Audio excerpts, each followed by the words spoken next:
Il calcio Padova femminile vuole chiudere al meglio il proprio campionato e nell'ultima giornata casalinga ospita la Pro San Bonifacio con l'obiettivo di una nuova impresa per stoppare la seconda in classifica che teoricamente è ancora in corsa per la vittoria del girone, ma il Padova a partire molto meglio. Dopo appena 2 minuti c'è questa azione molto bella sull'asse Claudia Ferrato, Margherita Giubilato, la numero 11 gli dà il pallone alla numero 10, Claudia Ferrato entra in area, poi scarica un sinistro potentissimo che vale l'1-0 alla prima occasione da gol. Il Padova passa già in vantaggio e legittima questo vantaggio grazie a un primo tempo giocato quasi a senso unico dalla formazione biancoscudata, nonostante il diluvio che si abbatte sul campo di Via Vermigli. Ci prova Marta Michelon da 40 metri, para in 2 tempi il portiere, ma ancora Padova con Alessia Mazzuccato che cerca e trova Claudia Ferrato, lo stop, riesce a resistere a 2 contrasti, poi si gira con il sinistro e colpisce la parte superiore della traversa. Ancora Padova con Margherita Giubilato che entra in area, fa partire un destro a giro che sfiora il palo. La Pro San Bonifacio si fa vedere solo al termine del primo tempo con questa azione di Yeboah, ma è prodigioso il salvataggio del capitano dal Pozzolo in angolo.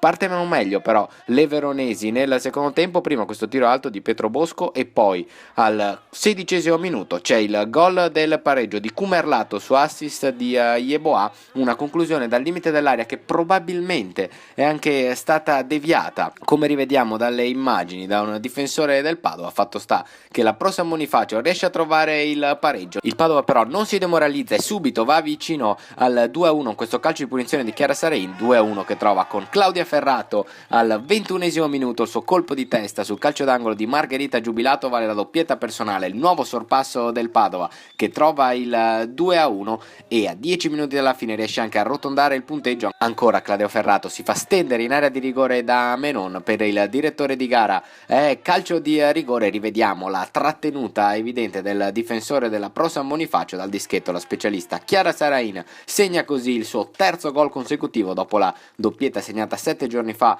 all'Azzurra San Bartolomeo. Mette in ghiaccio la sfida, il Padova vince 3-1 e può festeggiare anche il sorpasso in classifica sul Pordenone. Padova che agguanta il quarto posto che dovrà difendere nell'ultima giornata di campionato in programma la settimana prossima a Ferrara.